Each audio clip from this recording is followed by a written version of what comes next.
Pirmasis traukinys iš Lietuvos tiesiai į Rygą išvyksta štai dabar. Jis kursuos kasdien. Iš Vilniaus išvyks 6:30 ryto, o iš Rygos į Vilnių 3:30 po pietų.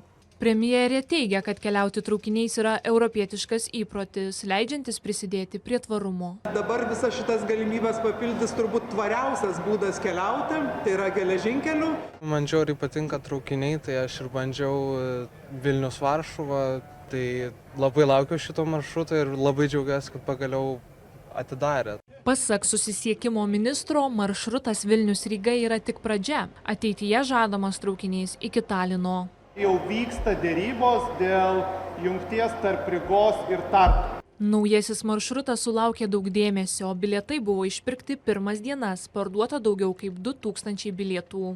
Kelionė truks daugiau nei 4 valandas. Reporterė Karolina Navakauskaitė, Vilnius.